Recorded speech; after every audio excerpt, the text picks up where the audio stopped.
In my work, I talk a lot about intentional employee culture, and I use intentional with great intentionality because the way that you think about how you show up on a day to day basis and the actions and the discipline to responding in that way is the most critical thing about culture. You can have a really incredible program and not have the day to day reinforcement, not have the CEO or the senior leaders or individual leaders or key employees that are influencers really role modeling the values and being thoughtful about how communication cascades and being thoughtful about how we're all working to the same outcome and the vision. If you're missing those pieces, it doesn't really matter what programs you have. It doesn't matter how awesome your annual retreat is or your quarterly lunches.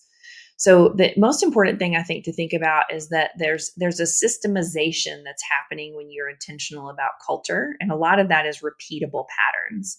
And so one of the things that's really critical that helps people to understand this kind of we're happy you're here or no, you're replaceable. One is that you're intentional about saying where you're happy and where you have opportunity and giving feedback and it's consistent. Because if I can tell myself a story because I'm not hearing anything from you, well, I think I'm doing okay. I was working with a newer client in the last many months. And one of the things that I heard a lot from employees was, I think I'm on track or I'm not really sure. So this ambiguity often certain employees might feel like that's okay and they can kind of ride the wave of uncertainty. Most employees are not. And so what you want to be able to do here is to make sure that your systems are reinforcing what your intended message is.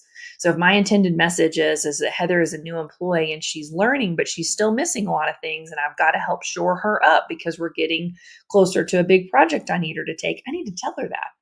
Hey Heather, here's what I'm seeing that you're doing really well at. These are things that I think are strengths. This one you're going further than I already anticipated. These are the gaps that we're working to fill. Here's the timeline that I have planned, for you to be on track with these things. I have some thoughts about how you might move to that and accelerate in these areas. What are your thoughts? Where are the gaps that you're seeing, right? So it's really just kind of laying those things out, and you hear my tone of voice is respectful, it's curious, it's collaborative. Those are the key pieces that are going to help me to understand, oh, well, she keeps saying I'm doing well and she's telling me that I'm missing some marks here. And okay, and we're leaning in. She's wanting to help me with those. And so that's kind of debunking a lot of the stories that people come in with from past jobs that are going to make a difference around, well, this place is a little bit different. That's what you want people to be thinking. This place feels like there's more to the story, and I'm intrigued. I want to lean in. I want to stay around here longer. So being thoughtful about how you're creating that message to different employees at different stages in their career. So an employee that's been here for 5 years, they've been working and taking ownership of the project. If they're having gaps that you may have a different conversation, you might say, hey, the last 4 projects, this has gone really well. Jose, what's going on today? Because I feel like you're missing this piece. And has there been something new that's entered in that has made this a challenge? Like, let's talk through this. I want you to continue to be successful. So it's continue to hold that accountability, but it's also kind of sharing what you see around, because that in and of itself can help with belonging. There are days and for sure seasons in my career where I was not as high performing as others. And so what is important to me is that my boss and my leader or my clients now are able to tell me, hey, I'm not getting what I was expecting.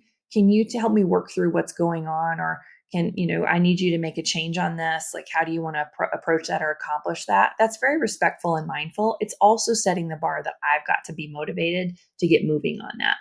So I think that's what's really important, is that you're thinking about these daily employee experiences and you're thinking about what story is that telling them. If it's telling them the story, we want you here and here's what you need to do to continue to be successful here, then you're on the mark. That's going to help employees feel seen, valued, that they're motivated, that they're challenged, and that they have someone who really respects what they're doing and how they're approaching their work each day.